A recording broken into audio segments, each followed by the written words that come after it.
संस्थान ने अपना रजत जयंती समारोह का आयोजन बापू सभागार में प्रस्तावित किया कि बापू सभागार में कार्यक्रम किया जाए, और इस अवसर पर हमारे द्वारा विभिन्न कार्यक्रम आयोजित किए जा रहे हैं।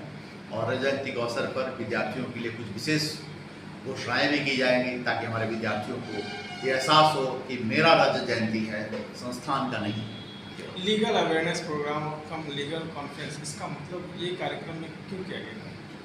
आप सभी अवेयर होंगे कि भारत सरकार ने अंग्रेजों के समय की बनी हुई बहुत सारे कानूनों को बदलाव कर दिया है। वह कानून 1 जुलाई से लागू हो रहे हैं। तो हमारा अपना अम्बेडकर लॉ कॉलेज है। हमारे अम्बेडकर लॉ कॉलेज ने यह डिसाइड किया कि निश्चित तौर पर हम लोगों को 30 जून तक एक ऐसा कार्यक्रम करना चाहिए जिससे आम जनता को यह पता चले कि कौन कौन से कानून में चेंजिंग हो रहे हैं, क्या परिवर्तन हो रहे हैं, आम जनता उससे अवेयर। इसके लिए हम लोगों ने लीगल अवेयरनेस सेमिनार का आयोजन किया है, जिसमें हाई कोर्ट के रिटायर्ड जज, पटना हाई कोर्ट के सीनियर एडवोकेट वहाँ उपस्थित रहेंगे और सैकड़ों वकील उसमें शामिल हो रहे हैं, जिनको ये बताया जाएगा कि एक्ट में क्या चेंजिंग हो रही है। साथ ही साथ आपको आश्चर्य होगा कि कल पुलिस डिपार्टमेंट और एडमिनिस्ट्रेशन के भी लगभग 50 से ज़्यादा पदाधिकारी उपस्थित रहेंगे, जो ये उन लोगों से जानने का प्रयास करेंगे कि इस एक्ट को चेंज करने से क्या बेनिफिट है और कहाँ कहाँ अप्लाई कैसे करेंगे। तो शिक्षाविद और हास्य कवि दोनों इस कार्यक्रम में शामिल होंगे। कौन कौन आ रहे हैं, तो विस्तार से बताएंगे। इस कार्यक्रम के बाद हम लोग एक ओथ्स का कार्यक्रम कर रहे हैं, मानवता की सेवा है तो शपथ। आपको पता है कि एलाइड मेडिकल और मेडिकल के सेक्टर में मानवता की सेवा ही उनका प्रोफेशन है, और उसे एक प्रोफेशन के रूप में ना अपनाकर भावनात्मक तरीके से उस प्रोफेशन को अपनाया जाए। और इसके लिए हम लोगों ने अपने विद्यार्थियों को एक समूह में मानवता की सेवा हेतु शपथ का कार्यक्रम आयोजित किया है, जिसमें हमारे हजारों विद्यार्थी मानवता की सेवा हेतु अपना शपथ लेंगे। जो हाई कोर्ट के रिटायर्ड जज उसमें उपस्थित रहेंगे, माननीय स्वास्थ्य मंत्री उपस्थित रहेंगे, कृषि मंत्री भी स्वयं स्वास्थ्य मंत्री जी हैं, IT मिनिस्टर उपस्थित रहेंगे, और साथ साथ हमारे बार काउंसिल के सीनियर एडवोकेट उपस्थित रहेंगे, जहाँ उन्हें मानवता की सेवा की शपथ दिलाई जाएगी। और हजारों विद्यार्थी मेरे प्रोत्साहित हों कि जब हम क्षेत्र में जाएं तो मानवता की सेवा करें और हमारे स्वास्थ्य का सेवा का स्तर ऊंचा हो। हास्य कवि का कार्यक्रम भी रखा गया है, इसमें कौन कौन आ रहे हैं?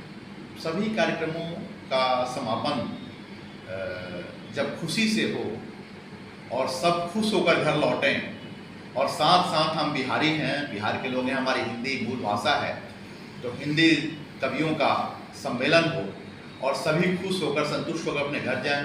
साथ साथ उन्हें हास्य कवि के माध्यम से एजुकेशन के प्रति प्रेरणा मिले, इसके लिए हम लोगों ने समापन के अवसर पर हास्य कवि सम्मेलन का आयोजन किया है।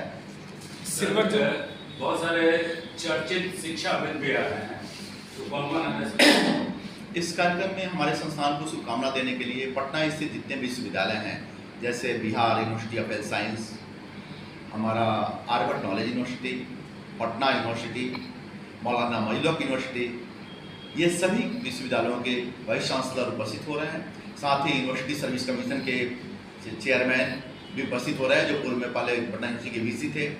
साथ ही इन सभी यूनिवर्सिटियों के आपके रजिस्ट्रार भी उपस्थित हो रहे हैं, और इनके साथ साथ बिहार के 50 से ज़्यादा गवर्नमेंट कॉलेज के प्रिंसिपल और HOD जो शिक्षा से जुड़े हुए हैं, वो सभी लोग उपस्थित हो रहे हैं हम लोगों के इस 25वां सालगिरह को मनाने के लिए, अपनाने के लिए, और 25वां सालगिरह के अवसर पर जो केक काटी जाएगी उसमें सबको शुभकामना देने के लिए आप लोग भी आमंत्रित हैं कि उस सालगिरह के अवसर पर आवें और शुभकामना के साथ साथ खुशी मनाएं। 25वें सालगिरह पर अपने बिहार के छात्रों को क्या कुछ संदेश देना चाहिए? हम लोगों ने अपने अनुभव से जो देखा है 25 सालों में, ये देखा है कि विद्यार्थी ऐसे पाठ्यक्रम का चयन करते हैं जहाँ भीड़ हो। हमारा मानना है कि यह हमारी शैक्षिक जागरूकता की कमी है। हमें वैसे पाठ्यक्रम का चयन करना चाहिए जो आधुनिक हो और जहाँ भीड़ अभी नहीं हो। तो ऐसे बिहार के विद्यार्थियों में यह कमी देखी गई है, जो इसको धीरे धीरे दूर करने की आवश्यकता है। और अभी हम लोगों ने सबसे एडवांस कोर्स हमने लाया है आर्टिफिशियल इंटेलिजेंस, जिसकी डिमांड नेशनल इंटरनेशनल में बहुत ज़्यादा है, लेकिन हम देखते हैं कि बिहार के बच्चों में रुचि कम है, जिसको प्रेरित करना पड़ रहा है। ऐसे ही बहुत सारे पाठ्यक्रम हैं हमारे यहाँ जो बताना पड़ रहा है बच्चों को कि इसमें रोजगार मिलेंगे। तो आप मीडिया के माध्यम से हम कहेंगे कि ऐसे एडवांस पाठ्यक्रम जिसमें जॉब की संभावनाएं बहुत आगे आने वाले समय में हो, विद्यार्थियों को समझना चाहिए। और ऐसी संस्थान जैसे हमारे संस्थान में कैरियर काउंसलर रखे गए, आप एडमिशन लेने आवे ना आवे मैटर नहीं करता है। अब जानकारी लेने तो आ ही सकते हैं कि कौन से पाठ्यक्रम में रोजगार की संभावनाएं क्या है, किस तरह से है। हमने अपने वेबसाइट पर भी मेल द्वारा ऑप्शन रखा है कि आप कोई भी सूचना मांगते हैं तो हमारे द्वारा दी जाएगी। तो हम बिहार के विद्यार्थियों को कहेंगे कि इसकी जानकारी लें। साथ ही किसी भी संस्थान में सीधे जाकर नामांकन नहीं लें, पहले उस संस्थान के लैब को घूमें, उसके शैक्षिक सुविधाओं को देखें, क्योंकि आप बहुत अच्छे ड्राइवर हैं, अगर आपको उस गाड़ी नहीं है तो ड्राइव कैसे करेंगे। तो सबसे पहले आप उस संस्थान को देखें, उसके लैब को देखें और उसके बाद उस संस्थान में नामांकन लें। कहीं भी कम फी में या निःशुल्क में या रियायत में आपका नामांकन हो रहा है, ये बहुत अच्छी बात है, लेकिन सबसे पहले आपको जो चाहिए वो मिल रहा है कि नहीं वो देखें। तो हम विद्यार्थियों से ये आग्रह करेंगे कि देश में या राज्य में कहीं भी नामांकन लेना हो, संस्थानों को विजिट करें, जाएं, उसके पुराने अनुभव को देखें, उसके बाद अपने कैरियर की बागडोर वैसे संस्थानों के हाथ में दें ताकि वो आपका कैरियर का निर्माण कर सकें।